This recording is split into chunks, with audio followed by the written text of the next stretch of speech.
Hello, Hushi here, and today I'm going to do another Hushi Talks. This was kind of inspired by the earlier one about the Runaways, wherein there is a sequence where Victor, who is the basically perfect boy constructed by Ultron, comes to see Nico Minoru, who is praying because, in her words, they've witnessed all these things and she feels like maybe that's true too. And Victor spouts off some very by-the-books Catholicism, which for some reason impresses Nico. And of course this got all kinds of praise from readers about being realistic and so forth. But see, here's the thing. It's not realistic. It's not really even a case of verisimilitude. And this is something that I really think is a problem with superhero comics, especially Marvel and DC. But even getting down to it, something that I think I touched barely upon in the Runaways, Hushi Talks, is that Victor was supposedly made to be the perfect boy, and he was supposed to be super logical and super spiritual. But this was basically parlayed into super religious rather than super spiritual. Probably because stupid people confuse the two a lot. And in any case, the writers really wanted to be praised for dealing with difficult topics. Well, here's the thing. You're not a perfect boy who is going to appeal to a huge amount of people anyway, if what your idea of perfect is, hey, let's go to church. Because not only is that not really something a lot of people even do anymore, it's also something that people are not going to see and be like, yeah, that's definitely identifiable by me and for me. By isolating it into specifically Catholicism, you are basically alienating everyone else. Every other sect, even of the same faith, you are driving people away and they're not going to be able to identify with you because they're too stupid to even realize that it's the same basic belief system. And that's part of the problem there, because even if you're thinking about real-world considerations and real-world kudos, which is the same thing a lot of authors do whenever they incorporate serious things and adult considerations and shit like that nobody ever gives a shit about, except people handing out awards for quality in writing when they don't even understand the audience and the audience's responses to that writing. Yeah, you tell me, any, mid to late teen who would be super impressed by Super Catholic Boy. And the thing is, the rest of the story doesn't even treat his upbringing with his mother as anything good. She was mentally unhinged and a real creep. There was something wrong with her. She is constantly regarded as being basically a cultist, basically someone who has a bad problem and is not the kind of person that you go to for spiritual enlightenment. There is literally no reason why someone even raised, even with false memories as were put in Victor's mind, nobody like that would be like, yeah, my mother really had it together. I really want to imitate that spiritual path. That's definitely for me. Also, I have to say, the stupid omnipotence paradox bullshit, that's the sort of thing that you would ask people in, middle school, and it would seem profound. But even worse is the fact that the expected answer to that is just as inane as the question. So trying to have these supposedly super philosophical questions that short out this android's brain, it's just dumb. It's such a stupid question and a stupid answer. And the only reason they didn't come up with two more is that the first one was so inane, it just ended up being laughable. So that made it very clear. This was just a pretentious attempt at being intellectual. It's not actually intellectual or philosophical in any way, and all these stupid, basically riddles, they're treated like jokes, which is appropriate because they're stupid. It's really the prime example of why it doesn't work in Runaways especially, because obviously no thought has been given, no thought has been put in to this question of philosophy. But setting all that shit aside, which was obviously done for praise of not the people that actually understand it, or that it was actually written for, or that it was written to represent, but people who hand out awards, and people that give favorable reviews because they think, oh, that's just so daring and bold and so real. It's the same crowd of morons that look at the Green Arrow, Green Lantern team-ups and think, yes, that was so daring, it was controversial. It was not controversial at all, and the stories were fucking moronic. Just look at even the first one. It's this kid in a miner town, like coal miner. And he wants to go and seek his fortune as a folk singer. And the group, I think it's some sort of workers' union or something like that, he fears for his life that they're going to try and kill him because he will get popular like that Bob Dylan chap. It's just absolutely ludicrous and just keeps getting more and more pretentious. And this is the same pattern.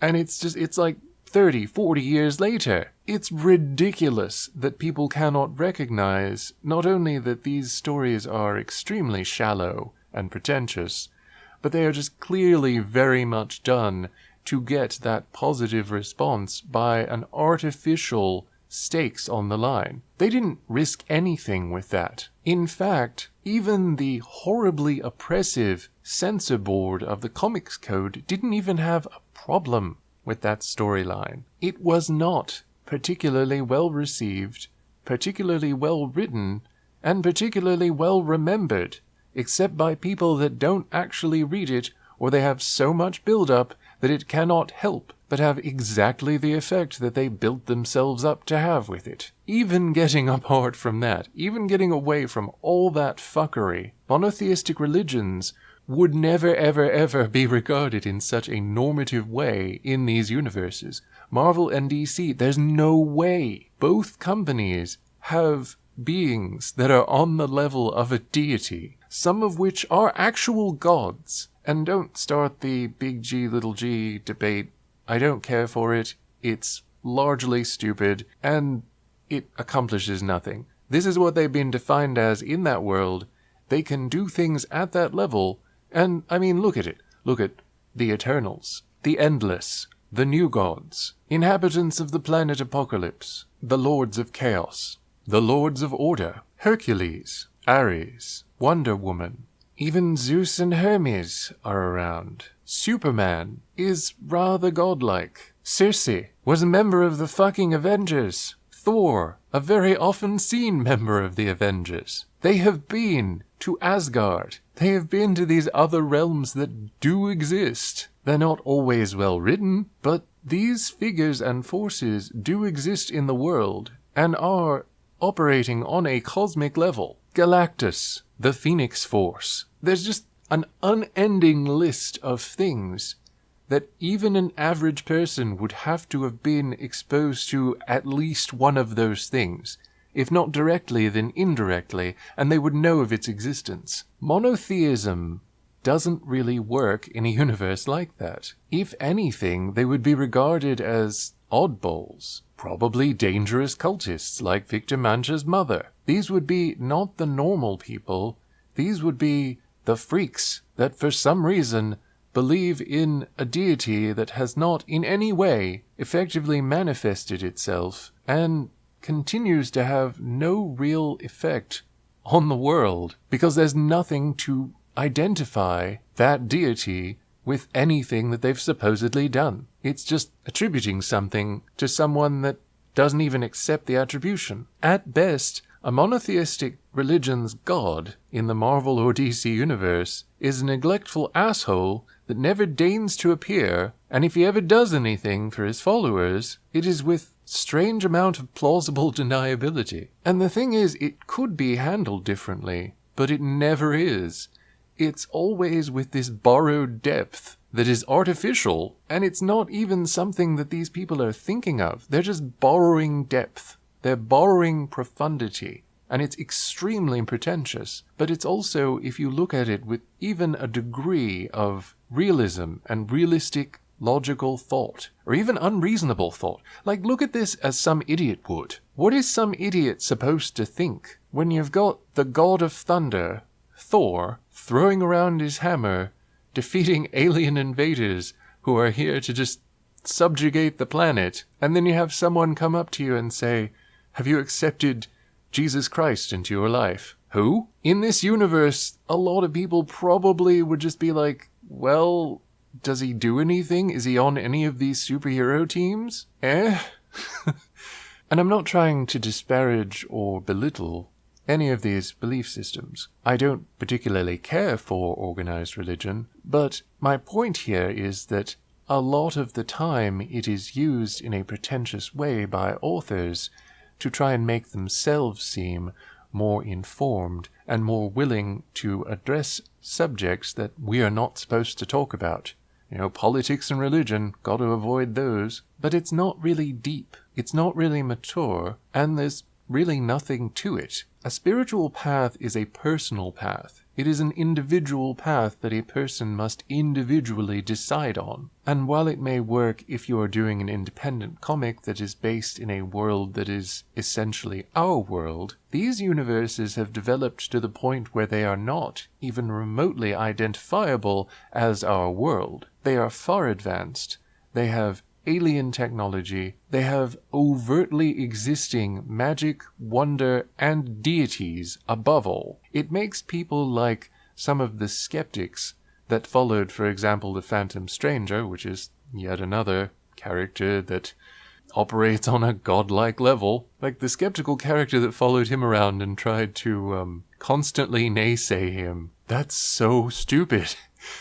He claimed to be like dedicated to science and a skeptic and all these other things, but people like that too are just provably stupid. If you say, I'm an atheist in the Marvel or DC universe, sorry, you're just an idiot.